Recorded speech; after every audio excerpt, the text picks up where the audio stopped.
Yo, so today what I have for you is a fade that I executed with the CYBORG trimmer and clipper. Of course, the Uno 2.0 shaver is going to be featured, and just a level 3 straight razor. Check it out.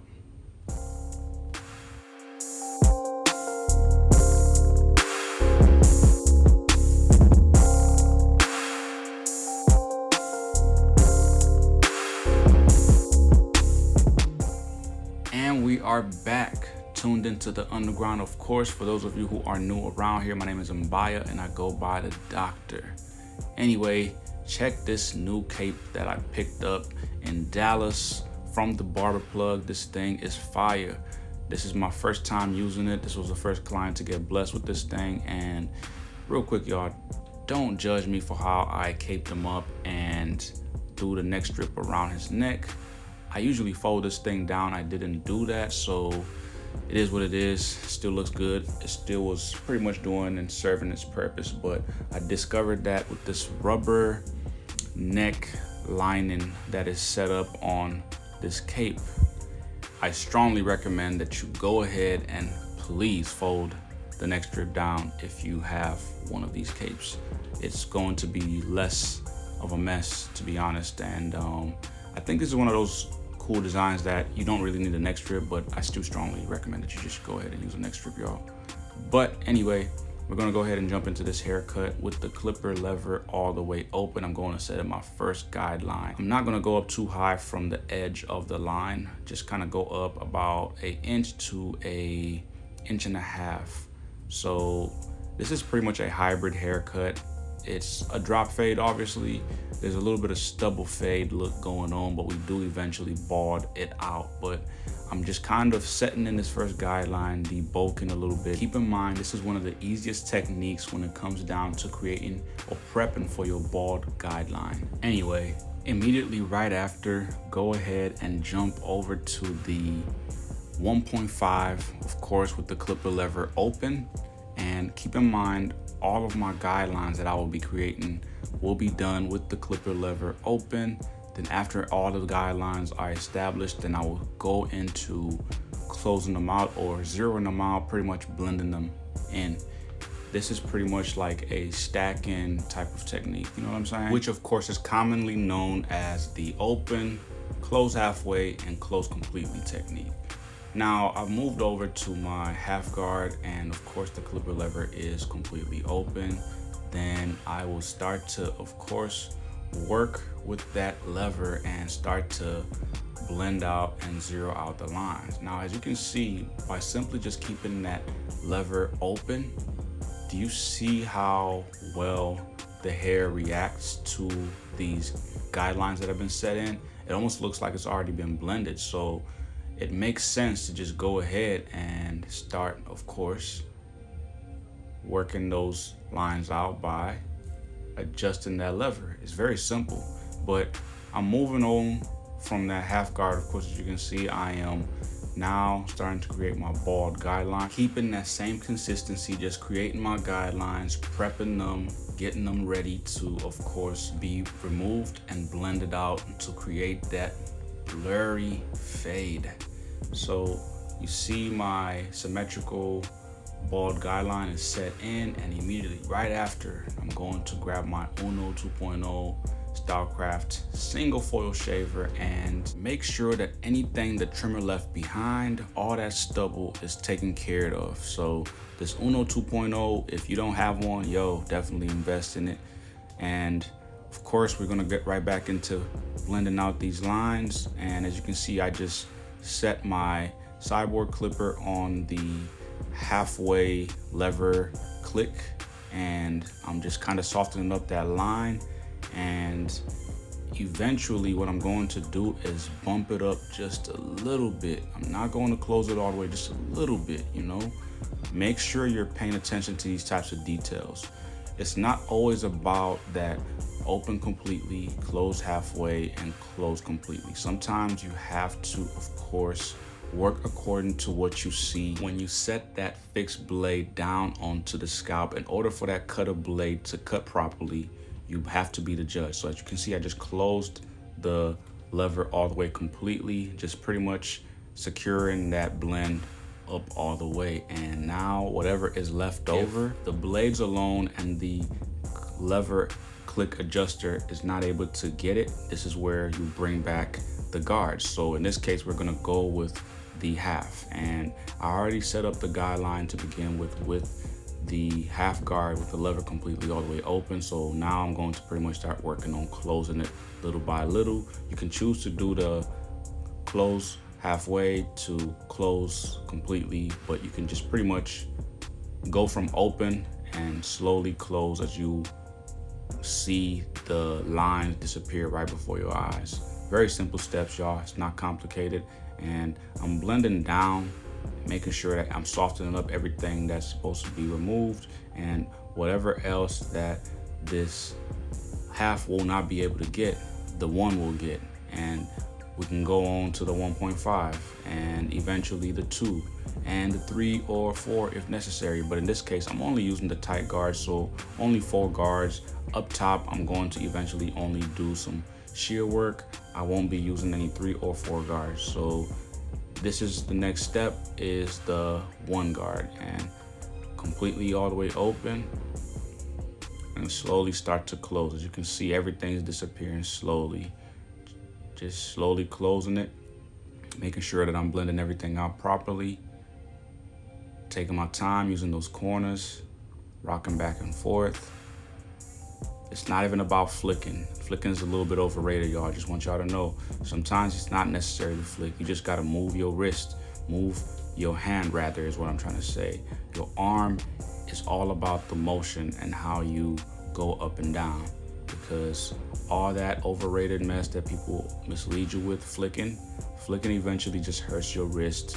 At the end of the day, if you're flicking all day to achieve a blend, I'm sorry for you. I wouldn't want to be you. I'm just being honest, because that stuff does hurt. And this is speaking from experience with somebody that's actually been walking around half of their life with injured wrists, just being honest, and injury from me trying to play basketball thinking I am that guy. That being said, this story is so irrelevant, so I'm not gonna get too deep into that. Anyway, we're gonna go ahead and move on to the right side of the head, and I'm pretty much going to speed this one up on this side because you pretty much get the gist of how I achieved that look on the other side. So we're going in with creating the guideline. So I went in no guard, completely open, then I slapped on the 1.5 completely open, and now I'm gonna slap on the half guard completely open, soften it up.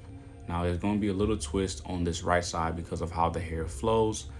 I'm going to slightly improvise compared to how I did things on the left side. And this is just because you have to remember to improvise. So you see me setting in the ball guideline, same thing like I did on the other side. Everything's the same, keeping it really, really consistent, doing everything the same. Don't cheat yourself. If you want to achieve blurry blends, you have to follow through with the same steps on each side. So I'm gonna go ahead with my single shaver, go ahead and apply that Uno 2.0, make sure everything's balled out, no more stubble left. Then immediately right after, I'm going, of course, go back in with the half guard. Now, this is where the twist is at. On the other side, I did it with no guard. I started to soften it up just a little bit, but because of how the hair is set up on this side, I'm playing it safe. So I'm going to do it with the half guard first, soften up that line.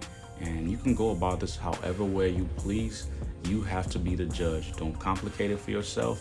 Make sure that everything that you're doing is working for you, okay? And the client needs to be happy at the end of the day, because everything you're doing is specifically to make sure that your client is happy. It's not about how you feel about the work. You just have to do your job. So here we go, going in with the no guard, and I'm going to set the lever up halfway because I already set it up with the fully open lever to begin with. That's how I started off. So I'm going to go halfway, soften that up just a little bit more, keep on going, and slowly start to close, making sure that line is erased. There's no rush about this process, y'all. Take your time, Do not rush if you want to achieve blurry blends. This is how you go about it. There's faster ways to do this thing, but this is all for demonstration purposes because I would like for you to know how to achieve these looks like what you see in my videos or many other videos, whether it's on Instagram, TikTok, or YouTube, wherever you see the content. I just want you to know that these steps are easy as long as you follow instruction, or not even instruction. You just have to make sure your routine, your technique is consistent. Do not cheat yourself. Like I say, there's faster ways, there's different ways to slice this whole thing, how you set your guidelines in, all that good stuff. You can get this done within 20 minutes, within 15 minutes, possibly 10. Now that's where the quality will vary. So in this case, my man's really just wants like a crop top with a drop fade, but when he styles it, he usually keeps it curly like this, or whatever we want to call this messy look almost up top. We also do comb it back. So when I do cut it, and when he leaves the shop, he will later do his own thing. Well, what I'm saying is when I do cut it, I comb it backwards. We style it back. It's almost like a comb over, but it's not. We just comb it back, so it's like a slick back. Then he later on does whatever he wants with it. There's times where I believe we have attempted to curl it up. We've used like a diffuser attachment on the blow dryer, all that good stuff, and it works out smooth. But as you can see, we are achieving our blurry blend. Remember, trust in the process. It's all about making sure you stay consistent. I'm going to keep on saying that over and over and over and over. Consistency.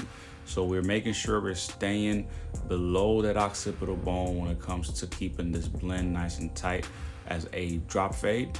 And of course, below the ridge when we go along the sides of the head. And for those of you that I may have confused in any way when I say this is a hybrid haircut, it really is, because I say hybrid because it's custom.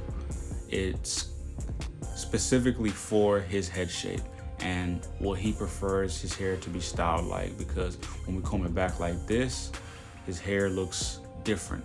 Then when he allows it to go forward, it's a completely different look. But this is absolutely a client's preference.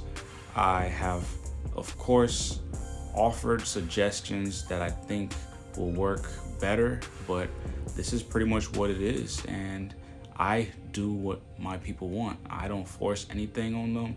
If the suggestions are not budging, they're not breaking, no deal, no go. We're not doing it, you know what I'm saying? So as you can see, I'm just doing some taming of the sides along the ridge and above that occipital bone on that crown area like I started to cut with. I created my guideline from the crown area and moved along the sides, making sure that all the hair flows right into the fade. And I zoomed out just so you can see from a distance what the shear work and technique is looking like. I didn't want to be up close because I was moving pretty fast and I wanted to show everything. I didn't want to be moving around my camera. I wanted to keep it really just focused on what's going on. So if this shot is not as clear, I really apologize, y'all. But when it comes to shear work, I'm decent. So this is one of those just kind of like follow along. You're not going to be able to really pick up on what I'm doing, but this is one of the most basic techniques when it comes to shear work. And I am not a master when it comes to the shears, but I do what I can best, my way. And it's really just a matter of following the hair flow. So the same way that I followed the hair flow when I was cutting the hair, blending it out with the clippers, it's the same way that I'm doing with the shears. And I'm gonna take a little bit from the front because I'm just taking just a little bit of an inch off the top, because he likes his hair to be right above the eyebrows when it falls down or when it moves back forward.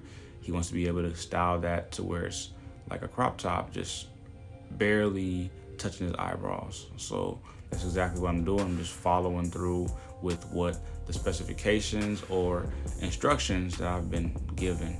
I'm not going to stray away from anything other than what my guy wants. So I'm going to go back in with the clipper, and using my one guard, I'm just going to kind of get everything that I missed earlier on So you can see I'm just pretty much tightening it up along the sides, around the back of the head. So at this point, this is all pretty much detail work. I know you can't really see what I'm doing for the left side, but it's pretty much similar with what I'm about to demonstrate on the right side. I'm really focusing up on making sure that I'm flowing with the hair, and I'm going to show you on this temple area on this right side, I'm flowing with the hair, cutting with the grain, and I'm going to go against the grain again just to kind of blend that out and get that really smooth. As you can see, that's pretty much a done deal. This is the best that it's going to get, because you gotta remember, my cutting style always is to set up the lineup to be manipulated and give the illusion of a 3D enhanced looking lineup. Of course, it's going to always pop when it comes down to the lineup for me. I'm always going to make sure I go in. I usually use multiple different trimmer blades in order to achieve a 3D looking lineup, but in this case I'm just going to use the CYBORG trimmer. And of course, because this thing is unmatched, it doesn't need no introduction necessarily, for real. At this point, I feel like everyone knows. They can act like they don't know, but you better know that the CYBORG trimmer is top 5 of all time. And as you can see, it's working its magic, doing what it's supposed to. This thing is a mechanical beast, straight up savage monster, and definitely slices everything in sight without challenge. Like, there's no contest, there's no fight, no struggle, nothing but cutting. That's all you're going to get. There's no snagging, no tugging at the hair, no irritation, as long as you have the blade set properly. I know some people have definitely mentioned that this thing will tug at the hair, it will pull, but that's not the case in my experience, because this thing came ready out of the box and I've left it just as it came without tampering with it. I mean, you can go ahead and zero gap this aggressively with a harsh zero gap, or you can go a little bit softer. And with tools such as the universal gamma blade setter, you have options to do as you please and you can't lose. But for me, I left this thing as is, and as you can see, please do not judge me, y'all. I am not the best when it comes to styling. I'm doing the best that I can. I applied a little bit of styling powder from level 3, and of course just going to use some paste after I'm done. Pretty much doing some attempted round brushing, which I'm pretty much just trying to make sure I slick this hair back. It's not really much to do here. It's just a matter of controlling the hair and having it look presentable. Nothing too fancy, nothing too loud, and that's that. But I really hope that y'all found this video helpful. If you would like to see me do more videos like this, definitely stay tuned. I post regularly. I try to make sure I keep it as simple as possible, not complicating things, making sure you understand from a beginner's perspective, building all the way up to where you are a professional, seasoned. You know what I'm saying? I'm not going to be giving you a bunch of super analytical jargon mess, which is just going to sound very far-fetched to the point where you have no idea what alien language I am using. You know what I'm saying? Like, I'm just going to give you this from a regular person's perspective. Nothing about what I do is a secret. This is very self-explanatory. It's easy to follow along with me. It's not that crazy as many think it is. There's nothing much to it. All you have to do is keep up with these routines that I'm showing and demonstrating. Add them, apply them to your skill set. What you do works. Your technique that you have, like the base that you have already, get that polished up just a little bit by applying just a percentage, of what I have to offer. You don't have to listen to everything word for word with how I tell you to do it. You have to figure out a way that's going to work for you, because at the end of the day, who is coming back to pay you is who is in charge. Now that sounds crazy to some, but believe me when I say the boss is who is sitting in the chair. That's who's paying the bills at the end of the day. Haircuts like this one right here and the way that I executed it may not be as presentable as the next person would think it should be. And I completely understand. But you know what? The person in this chair is who supports what I do. They are here for me. They show up for me and themselves, of course, because there's a fair trade here. It's a fair trade-off. And them allowing me to record this and post this to present to the world and whomever is watching is beyond my wildest dreams, to be honest with you, because how simple it is to shoot this, post this is easy, you know. It's challenging when it comes to the editing part. That's why I don't like to edit and just give you everything from a raw perspective. But anyway, that's all I got for y'all. I will catch y'all on the next one.